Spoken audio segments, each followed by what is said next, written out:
Until not too long ago, I never realized that my body goes completely numb when I'm triggered in relationships. And this is so common for people who are helpers, rescuers, fixers.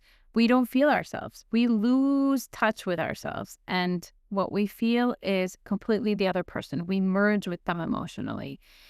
So, this is the third video in this little series that I'm doing about being a fixer. And I'm doing it for you, but also for me, because man, is this a big pattern that I've worked on for a while. I am teaching an entire free masterclass on this that's going to lay out all these steps that I'm going to talk about today, step by step. This is how I really love teaching things. And I would love for you to join. The info will be attached to this.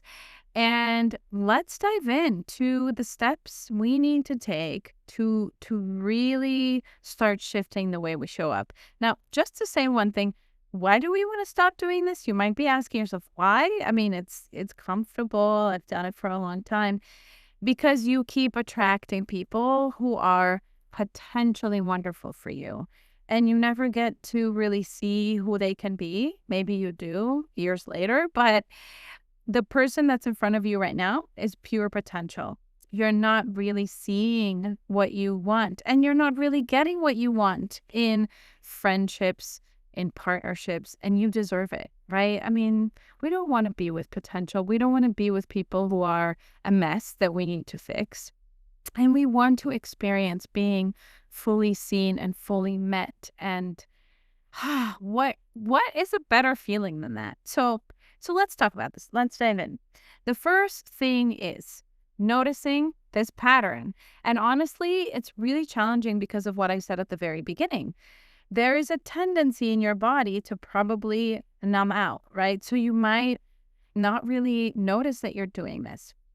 So begin to kind of map out this pattern and notice it in your relationships. What happens when people need your help? Okay. Do you feel an urgency to show up and be there and help them? And part of this mapping out process is like looking at all your relationships that you've had, the most significant ones. How did you feel in them? How do you feel in them now? A big telltale sign is, if you're unhappy, if you're drained, because fixing is exhausting, it's super draining, and it's really a sure way to hit burnout. Did you ever get burnt out in your life? And what happened? What were the relational dynamics that maybe led to that? You might have thought it was work, but maybe it was also the relationships you had at work, the relationships you have in your life. So take a look at those things, because it will teach you quite a lot to really see how you show up. Now, this is kind of mental awareness, right? Mapping out how you show up and like really seeing it. The more videos you watch about it that I've created and coming to the masterclass, it's going to help you start to see these patterns, because the things that we engage in unconsciously are really challenging to really see because they are automatic, right? They are ways that we go to for safety for our nervous system, and it's not conscious. So it's really good to keep examining, getting curious. And I want you to do this with a lot of curiosity rather than judgment and, frustration and annoyance. And if those feelings come up, it's okay too.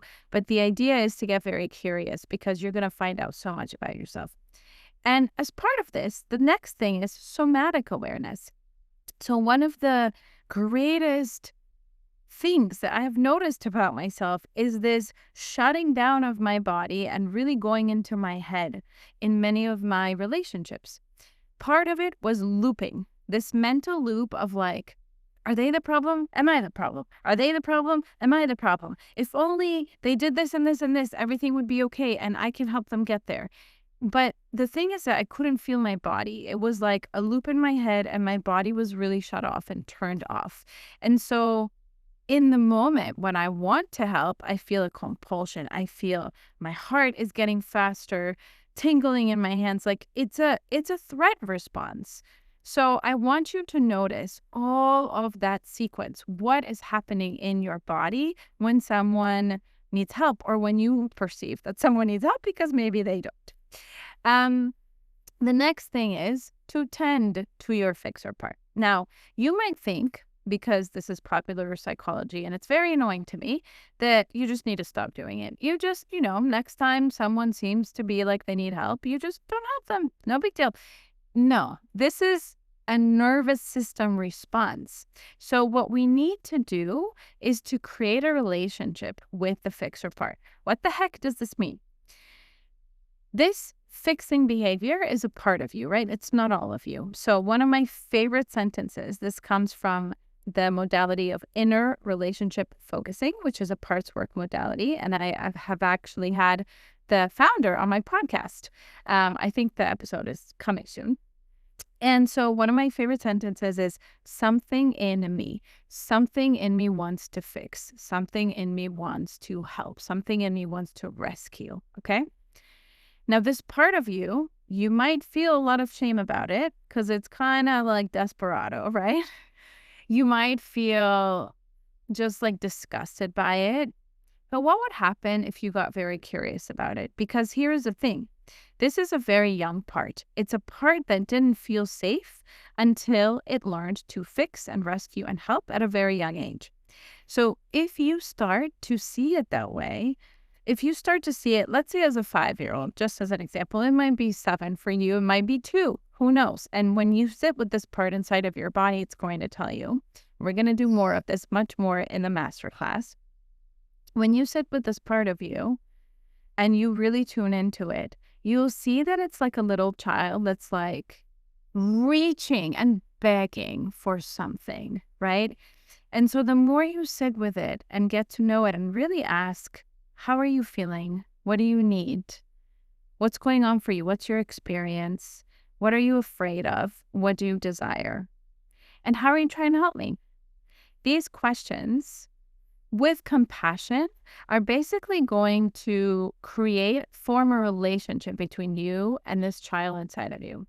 Now, the more you do this, meaning, oh, I noticed yesterday that like a friend of mine had an issue and I just felt activated. Like I didn't feel calm. I felt like I had to go help this person ASAP.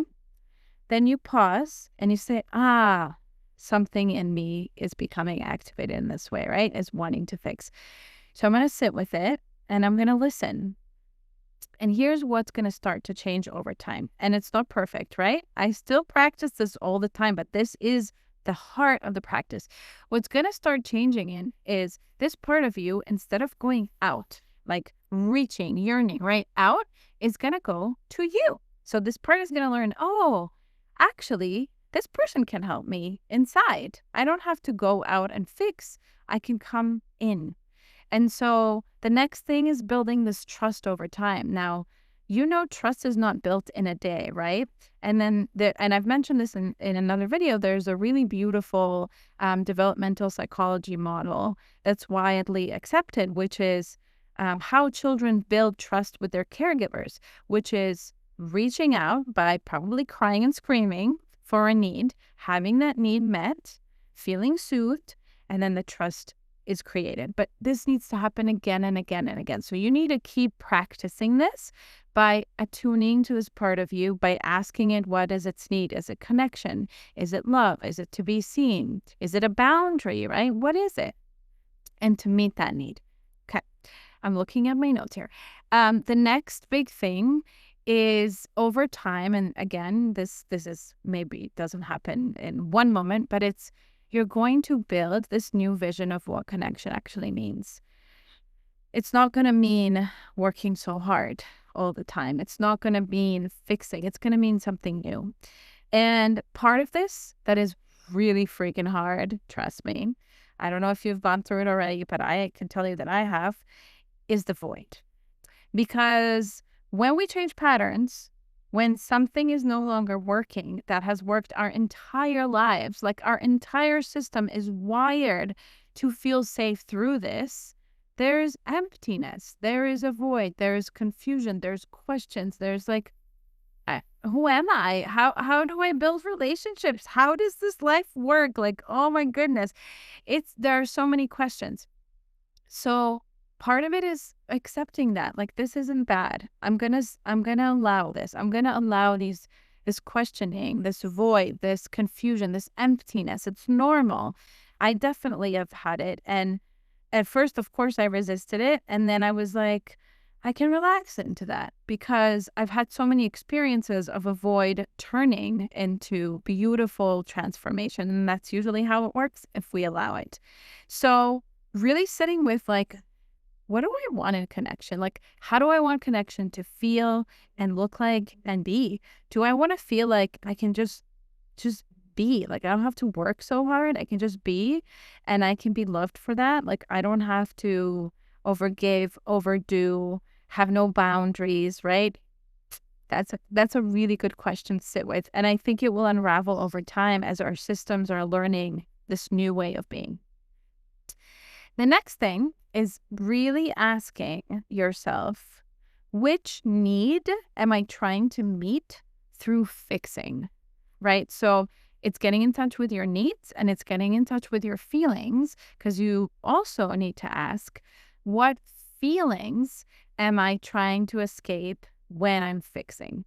Okay, so needs and feelings, those are very basic things to know about yourself. And it's basically a way to connect to yourself that is not heady. It's really in the body. Now, the interesting thing is these needs and these feelings, they're probably ones that have been really unmet in your childhood and really neglected in your childhood, okay? Feelings that are very triggering from your childhood that no one kind of supported you to sit with, needs that haven't been met, that this is the only way you know how to meet them, but it's not a good way. We already know it really was. It worked. It got you to where you are today, which is a human that is functioning, right? But it's not working anymore if you're watching this video. So what are those needs? And I want to get curious, like, how can I meet them in a new way? So for example, huge needs of mine were, to be seen, to be validated, to be supported emotionally, to feel safe.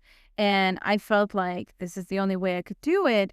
And then I started to do it through other relationships that were not necessarily about fixing, letting my guard down, allowing myself to be so much more vulnerable with my friends and partners, and really letting people see when I'm struggling, because that's a big one. Fixers don't like to struggle. They like when other people struggle and we can help them, right? We don't have problems. Like, we're fine. Because when we were kids, we couldn't have problems. Nobody showed up for us. So it's really powerful to slowly practice vulnerability with yourself and then with other people in a healthier way. And then the last thing is small practices in relationships.